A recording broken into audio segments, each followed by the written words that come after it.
ഊട്ടുപുരയിൽ അല്പസമയത്തിനകം ഭക്ഷണം തയ്യാറായിക്കൊണ്ടിരിക്കുകയാണ്. അല്പസമയത്തിനകം വിതരണം ചെയ്യുന്നതാണ്.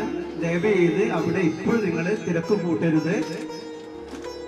കുറച്ച് സമയം കൊണ്ട് മാത്രമേ അതിന്റെ ക്രമീകരണം നടക്കുന്നതേ ഉള്ളൂ.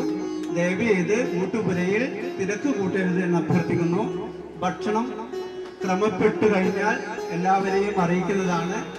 അവിടെ ദയവ് ചെയ്ത് കൂട്ടം കൂടി നിന്ന് ബഹളം ഉണ്ടാക്കരുത് എന്ന് ഓർമ്മിപ്പിക്കുന്നു.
പ്രിയപ്പെട്ടവരെ, എല്ലാവരുടെയും ശ്രദ്ധ ഒരു നിമിഷം ഇങ്ങോട്ടേക്ക് ഉണ്ടാവണമെന്ന് അഭ്യർത്ഥിക്കുന്നു. നമ്മുടെ ക്ഷേത്ര മഹോത്സവം മാർച്ച് 27, 28, 29 എന്നീ തീയതികളിലാണ് നടക്കുന്നത്. അപ്പം അതുമായിട്ട് ബന്ധപ്പെട്ടുള്ള ഞങ്ങളുടെ ക്ഷേത്ര മഹോത്സവ പരിപാടികളെ പറ്റിയും അതുപോലെയുള്ള കലാപരിപാടികളൊക്കെ ഉൾക്കൊള്ളിച്ചുകൊണ്ടുള്ള ബ്രോഷർ പ്രകാശനം നമ്മുടെ ആചാര്യൻ ശബരിമല മുൻ മേൽശാന്തി കൊട്ടാരത്തിൽ ജയരാമൻ നമ്പൂതിരി അവർകൾ ഇപ്പോൾ നിർവഹിക്കുന്നതാണ്. ക്ഷേത്രത്തിൽ നിന്ന് ഈ വർഷം കാൽനടയായിക്കൊണ്ട് ശബരിമല തീർത്ഥാടനം നിർവഹിച്ച എന്നാണ് അവർ ആ ഒരു പ്രയാണം ആരംഭിച്ചത്. കാൽനടയായിട്ടുള്ള ശബരിമല പ്രയാണം നമ്മുടെ പ്രിയപ്പെട്ട വേണുഗോപാലേട്ടനും അതേപോലെ തന്നെ പ്രിയപ്പെട്ട ഷൈജുവും അവരെ രണ്ടുപേരെയും ഈ അങ്കണത്തിൽ വെച്ച് ആദരിക്കുന്നതാണ്. അതിലും നിങ്ങളുടെ എല്ലാവരുടെയും ശ്രദ്ധ ഉണ്ടാകണമെന്ന് അഭ്യർത്ഥിക്കുന്നു. നന്ദി.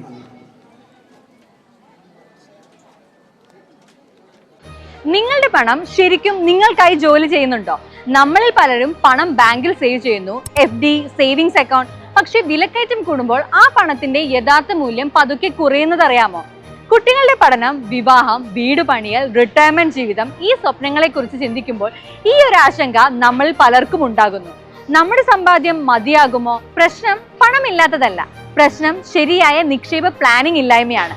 റിസ്ക് ഭയം, അറിവിന്റെ കുറവ്, തെറ്റായ ഉപദേശങ്ങൾ, ഇതാണ് പലരെയും തെറ്റായ തീരുമാനങ്ങളിലേക്ക് നയിക്കുന്നത്. എല്ലാവർക്കും ഒരേ നിക്ഷേപ മാർഗം ചേരില്ല. നിങ്ങളുടെ വരുമാനം, ലക്ഷ്യങ്ങൾ, പ്രായം, റിസ്ക് മാനേജ്മെന്റ് ഇവയെല്ലാം കണക്കിലെടുത്തുള്ള ശരിയായ ഫിനാൻഷ്യൽ പ്ലാനിംഗ് തുടങ്ങണം. ലക്ഷ്യ ഫിനാൻഷ്യൽ സർവീസസ്. നിക്ഷേപം ഒരു നമ്പർ അല്ല, ഒരു ഉത്തരവാദിത്വമാണ്. വിശ്വാസത്തോടെ നിങ്ങളുടെ സ്വപ്നങ്ങളും വളരട്ടെ. ശരിയായ financial planning. Call now, free consultation.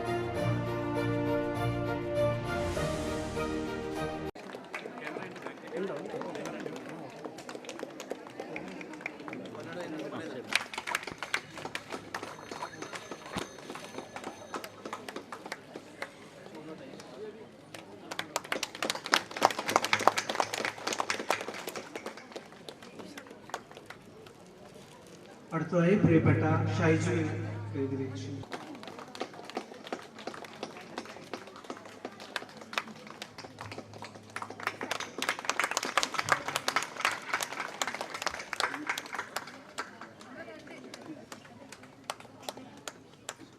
ആ സന്നിധാനത്ത് അയ്യപ്പനെ പൂജിക്കുവാൻ ഭാഗ്യം ലഭിച്ചിട്ടുണ്ടെങ്കിൽ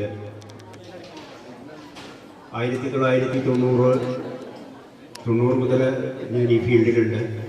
അന്ന് മുതൽ എത്രയോ കരുണനെല്ലൂരും ഒരുപാടിൻ്റെ തന്നെ എത്രയോ അമ്പലങ്ങളിൽ പ്രതിഷ്ഠയും ഏകദേശം 1000-നടുത്ത് അമ്പലങ്ങളിലോളം പ്രതിഷ്ഠാകർമ്മങ്ങളൊക്കെ ചെയ്യിപ്പിക്കാനുള്ള ഭാഗ്യം സിദ്ധിച്ചിട്ടുണ്ട്. ഈ അമ്പലത്തിൻ്റെയും കാരണം വർഷമൊക്കെ ആദ്യം മുതൽ തന്നെ ഒരു അമ്പലം വേണമെന്ന് പറയുന്ന ആ സമയം മുതൽ തന്നെ ഞാൻ ഇവിടെയുണ്ട്. ഇങ്ങനെയുള്ള നിങ്ങളെപ്പോലുള്ള എത്രയോ ആൾക്കാരുടെ പ്രാർത്ഥനകളാണ് എനിക്ക് ആ സ്ഥാനം കിട്ടിയതെന്ന് ഞാൻ വിശ്വസിക്കുന്നു. കാരണം പ്രാർത്ഥനയ്ക്ക് അത്രയ്ക്കും ബലമുണ്ട്. അതുകൊണ്ടാണ് ഞാൻ കഴിഞ്ഞ ദിവസം പറഞ്ഞത്, നിങ്ങൾ പ്രാർത്ഥിക്കും. മറ്റൊരു വലിയൊരു സന്തോഷം എന്ന് പറയുന്നത്, ഏത് നാട്ടിലും എത്രയോ അമ്പലങ്ങളിൽ പോകുമ്പോഴും ആ അമ്പലങ്ങളിൽ ഒരു വ്യാഴവട്ടക്കാലം കഴിയുമ്പോഴേക്കും പഴയ ആൾക്കാരെയൊക്കെ തള്ളിപ്പറയും. അവരൊന്നുമല്ല. അങ്ങനെ പുതിയ ആൾക്കാർ വന്നിട്ട് ഞങ്ങളായിതല്ല ഉണ്ടാക്കിയത്, ഞങ്ങളായിട്ടില്ല ആളുകളുള്ള മട്ടാന്ന് ഒട്ടുമിക്ക അമ്പലങ്ങളിലും കാണുന്നത്.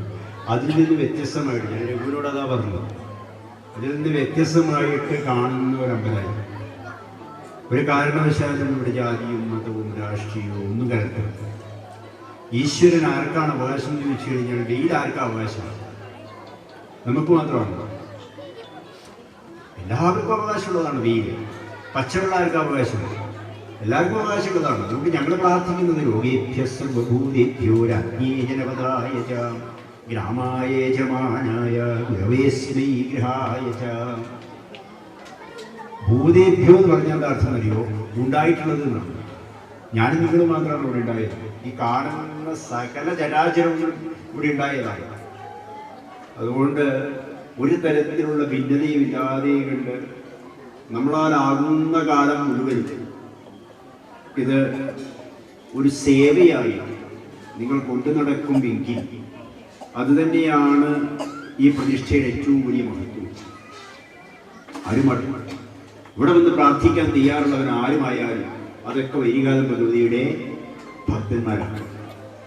വരാത്തവന് നിങ്ങളെന്തോ ചെയ്തു നമുക്കറിയില്ല. കാരണം ഞങ്ങൾ പ്രാർത്ഥിക്കുന്നത് ഭക്തന്മാരെ അനുഗ്രഹിക്കാൻ വേണ്ടിയിട്ട് നിൽക്കണം എന്നാണ്. വരാത്തവര് ഇവിടെ വന്നിട്ട് എൻ്റെ ഐശ്വര്യത്തിന് സകലതിനും കാരണം അമ്മ അവിടെ നിന്നാണ്, അല്ലെങ്കിൽ ഭഗവാനെ അവിടെ നിന്നാണെന്ന് പ്രാർത്ഥിക്കുന്നവർ മുഴുവനും ഭക്തന്മാരാണ്. അതിൽ ജാതിയില്ല, മതമില്ല, ലിംഗമില്ല, ഒന്നുമില്ല. അവരെയൊക്കെ ഒരുമിച്ച് നിർത്തുവാനുള്ള കരുത്തും ആ ഒരു ഉൾപ്രേരണയും എല്ലാവർക്കും ഈശ്വരൻ പെരുമാറാകട്ടെ എന്ന് മാത്രം പ്രാർത്ഥിക്കുന്നു.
നമ്മുടെ ക്ഷേത്രത്തെ സംബന്ധിച്ചോളം വളരെ പ്രധാനപ്പെട്ട ഒരു ദിവസമാണ് ഇന്ന്.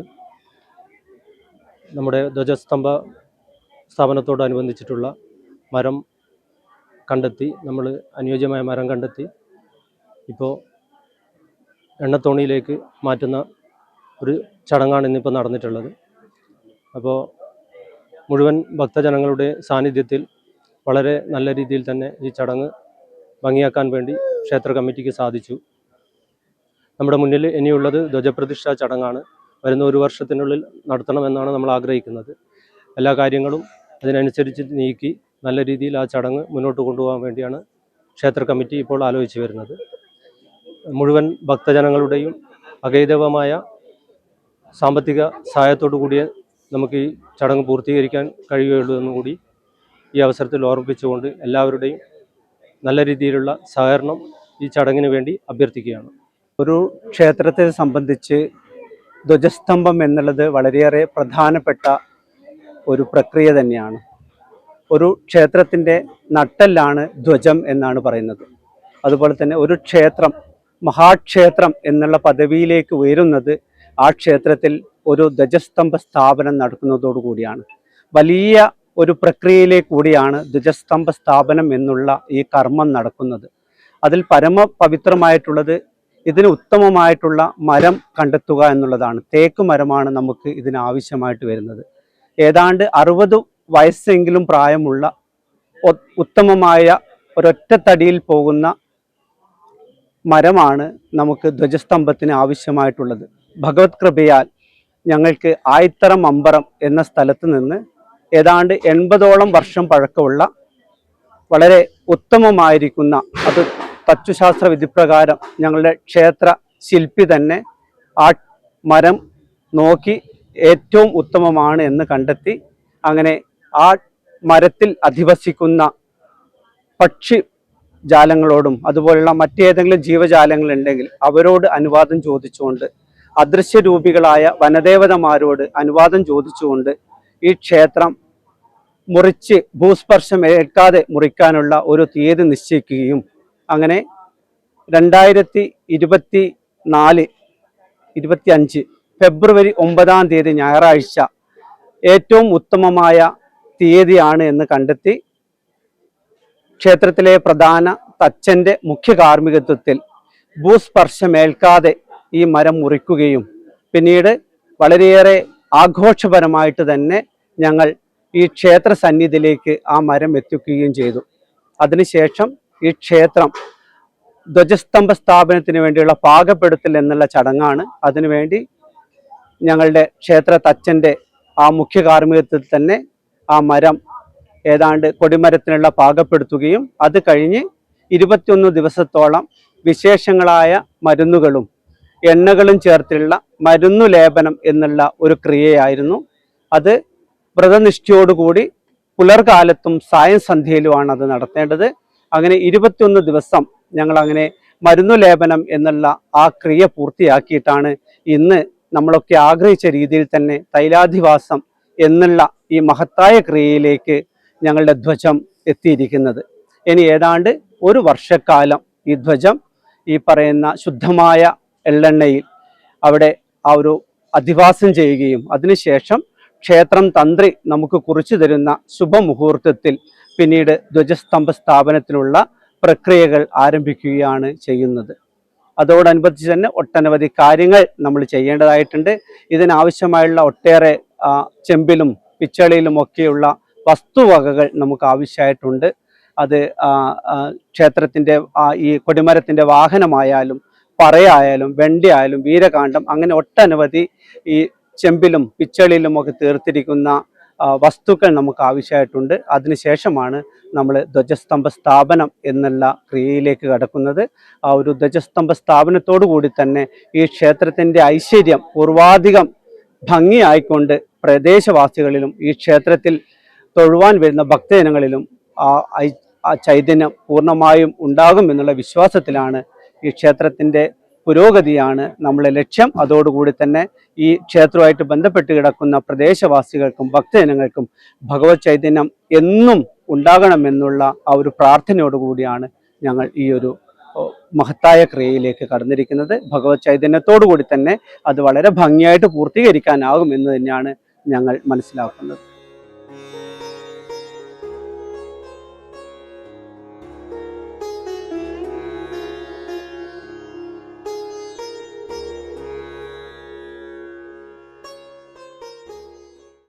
നിങ്ങളുടെ പണം ശരിക്കും നിങ്ങൾക്കായി ജോലി ചെയ്യുന്നുണ്ടോ? നമ്മളിൽ പലരും പണം ബാങ്കിൽ സേവ് ചെയ്യുന്നു, FD, സേവിങ്സ് അക്കൗണ്ട്. പക്ഷെ വിലക്കയറ്റം കൂടുമ്പോൾ ആ പണത്തിന്റെ യഥാർത്ഥ മൂല്യം പതുക്കെ കുറയുന്നത് അറിയാമോ? കുട്ടികളുടെ പഠനം, വിവാഹം, വീട് പണിയൽ, റിട്ടയർമെന്റ് ജീവിതം, ഈ സ്വപ്നങ്ങളെ കുറിച്ച് ചിന്തിക്കുമ്പോൾ ഈ ഒരു ആശങ്ക നമ്മളിൽ പലർക്കും ഉണ്ടാകുന്നു. നമ്മുടെ സമ്പാദ്യം മതിയാകുമോ? പ്രശ്നം പണമില്ലാത്തതല്ല, പ്രശ്നം ശരിയായ നിക്ഷേപ പ്ലാനിംഗ് ഇല്ലായ്മയാണ്. റിസ്ക് ഭയം, അറിവിന്റെ കുറവ്, തെറ്റായ ഉപദേശങ്ങൾ, ഇതാണ് പലരെയും തെറ്റായ തീരുമാനങ്ങളിലേക്ക് നയിക്കുന്നത്. എല്ലാവർക്കും ഒരേ നിക്ഷേപ മാർഗം ചേരില്ല. നിങ്ങളുടെ വരുമാനം, ലക്ഷ്യങ്ങൾ, പ്രായം, റിസ്ക് മാനേജ്മെന്റ് ഇവയെല്ലാം കണക്കിലെടുത്തുള്ള ശരിയായ ഫിനാൻഷ്യൽ പ്ലാനിംഗ് തുടങ്ങണം. ലക്ഷ്യ ഫിനാൻഷ്യൽ സർവീസസ്. നിക്ഷേപം ഒരു നമ്പർ അല്ല, ഒരു ഉത്തരവാദിത്വമാണ്. വിശ്വാസത്തോടെ നിങ്ങളുടെ സ്വപ്നങ്ങളും വളരട്ടെ. ശരിയായ financial planning. Call now, free consultation.